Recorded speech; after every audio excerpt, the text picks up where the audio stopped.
Kembali di Kompas Petang, Saudara. Kapal induk Amerika Serikat USS Abraham Lincoln telah tiba di Timur Tengah pada Senin 26 Januari waktu setempat di tengah ketegangan antara Amerika Serikat dan Iran. Keberadaan kapal induk Amerika Serikat di Timur Tengah meningkatkan kekuatan militer Amerika Serikat di kawasan itu. Armada Laut Amerika Serikat termasuk sejumlah kapal perusak berpeluru kendali belum sepenuhnya menempati posisi final, namun disebut telah berada dalam jarak serang terhadap Iran. Sejumlah pejabat Amerika Serikat menyebut Pentagon juga telah mengirimkan selusin pesawat tempur dan mengerahkan sistem pertahanan rudal Patriot untuk melindungi pasukan Amerika dari kemungkinan pembalasan rudal jarak pendek dan menengah Iran.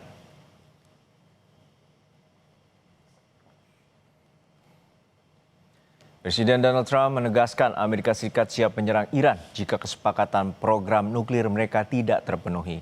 Trump bilang saat ini armada besar sedang dalam perjalanan menuju Iran. Trump berharap Iran bisa segera duduk di meja perundingan untuk membahas denuklirisasi secepatnya karena tenggat waktu kesepakatan yang ia berikan telah hampir habis. And in June, we obliterated Iran's nuclear capacity in Operation Midnight Hammer. You saw that.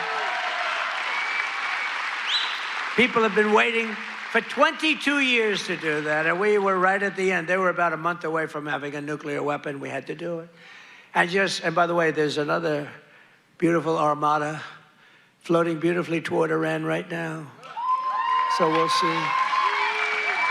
I hope they make a deal. I hope they make a deal. They should have made a deal the first time they'd have a country. Iran menjelaskan mereka mampu untuk membela diri dan memperingatkan bahwa perang apapun yang diprakarsai oleh Amerika dapat menyebar ke wilayah yang lebih luas. Ketegangan Iran dan Amerika masih tinggi menyusul respons keras pemerintah Iran atas protes warganya yang dimulai pada 28 Desember lalu.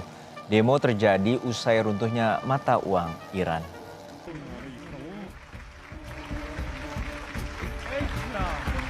شاهد 129 همون شاهد معروفی که 16 متر وینگسپن داره همون شاهد حاجی استارت خورد ماشاءالله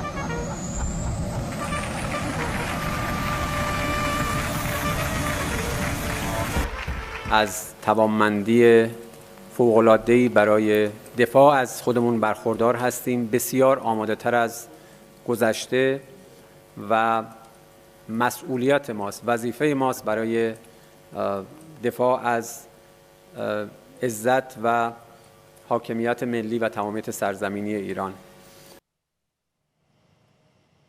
Kita bahas ketegangan antara Amerika Serikat dengan Iran bersama pakar strategi alumni US Air War College bersama TNI Purnawirawan Agung Sasongko Jati. Selamat sore Pak Agung.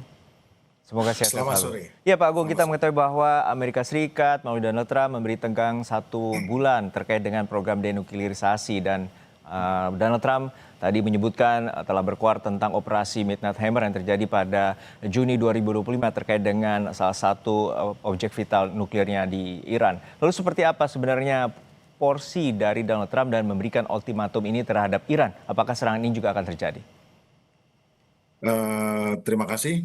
Jadi memang sebaiknya kita melihat tidak dibatasi dengan Donald Trump, tapi bagaimana hubungan antara Amerika dan Iran. Ketegangan antara kedua negara ini memang sekarang agak meningkat, memunculkan spekulasi di publik, di masyarakat internasional tentang kemungkinan perang. Ya. Namun jika kita melihatnya dari sudut pandang geopolitik, ya, bahwa situasinya tidak sesederhana itu. Oke. Kenapa?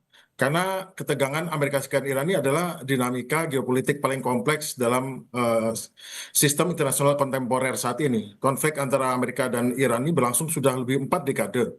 Namun intensitasnya meningkat signifikan dalam 1 dekade terakhir. Kenapa? Karena ada perubahan konstelasi kekuatan global, kebangkitan Cina, Rusia, serta melemahnya dominasi tunggal Amerika, yaitu dari unilateral jadi multilateral. Ada 3 kekuatan adidaya di dunia saat ini yang membuat keseimbangan ataupun equilibrium kekuasaan atau kekuatan menjadi terganggu. Dalam konteks ini, konflik Amerika dan Iran ini nggak bisa dilihat hanya sebagai perseteruan ideologis, agama, namun bagian dari dinamika struktural dalam sistem internasional yang anarki, yang tidak ada tidak hierarkis tapi anarkis, di mana negara harus tergantung pada dirinya sendiri karena atau pada persekutuan militer atau pada negara lain. Tidak ada siapapun, tidak ada yang melindungi. Jadi anarki ya. Nah, dalam politik global ini negara tidak bertindak berdasarkan emosi, tapi kepentingan dan kekuatan. Ya. Amerika sebagai kekuatan terbesar di dunia juga berhitung juga sebelum mengambil langkah terhadap Iran. Kenapa harus berhitung? Karena perang dengan Iran tidak murah, satu, tidak akan singkat, dan berpotensi meluas ke seluruh Timur Tengah, di mana Iran memiliki jaringan sekutu dan kemampuan balasan yang membuat perang ini akan jadi sangat mahal. Dan pengalaman juga di Vietnam, di Afghanistan, pada akhirnya meskipun tidak pernah sekalipun kalah dalam pertempuran, namun pada akhirnya harus mundur dari situ, artinya kalah perang kan sebetulnya. Nah, ini jangan sampai terjadi seperti ini. Ya, Oleh ini karena itu, artinya hanya mari kita lihat adalah tekanan maksimal, pengerahan Oke. kapal induk, latihan militer, dan pernyataan keras itu adalah tujuannya untuk menekan Iran tanpa harus berperang. Itu yang saya lihat. Oke, menekan Iran tanpa harus berperang karena pada dasarnya sekutu dari Amerika Serikat sendiri, Israel menyatakan bahwa tidak perlu melakukan serangan ataupun memberikan operasi terhadap Iran dalam waktu dekat ini. Lalu untuk saat ini sebenarnya apa yang harus dilakukan terutama sebenarnya dari Menlu Iran sendiri telah membuka opsi untuk mengedepankan negosiasi asal mengedepankan keuntungan juga dan fair terkait dengan program nuklir ini. Lalu seperti apa? Karena Amerika Serikat sendiri sudah menaruh USS Abraham Lincoln di Timur Tengah.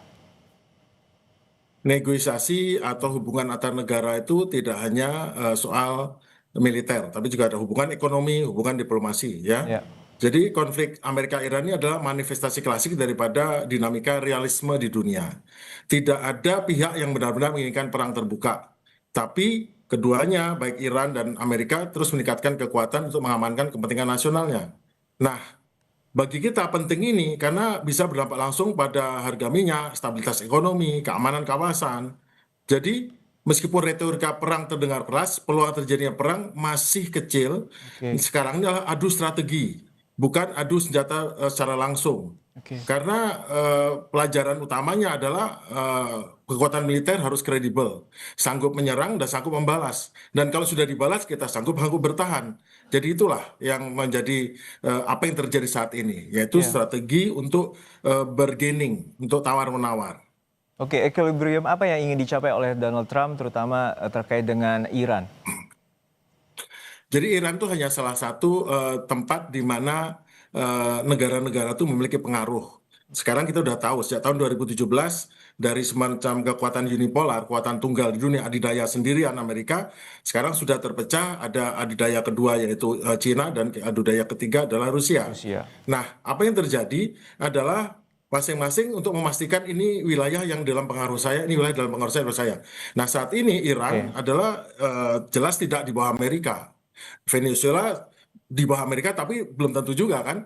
Nah, gimana caranya Iran ini minimal tunduk ataupun patuh ataupun tidak terlalu membantu Cina karena kita tahu sebetulnya ini adalah proxy war daripada Amerika terhadap pesaingnya yaitu China dan Rusia.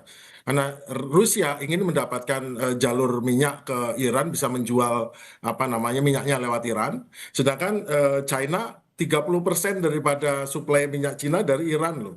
Nah, kalau bisa Iran itu diatur sehingga Iran patuh pada aturan internasional yang sudah jelas menguntungkan negara Barat, maka tentu tidak akan mempermudah bagi Cina dan bisa menghambat kemajuan Cina yang akan diperkirakan akan menyalip ataupun melewati Amerika. Ya, Jadi tentu. intinya adalah containment of China sebetulnya. Kalau kita lihat dari geopolitik, geostrategi. Baik, perang proksi, kemudian geostrategi dan juga geopolitik yang terjadi di Timur Tengah ini terus menjadi perhatian kita dan tentu ini akan meluas efeknya secara global bila terjadi perang. Sekali lagi ini sungguh menarik untuk kita terus bahas. Terima kasih sekali lagi perspektifnya Bapak Marsma TNI Purnawirawan Agung Sasongko Jati, pakar strategi dari alumni US Air War US College. Terima kasih Pak, sehat selalu.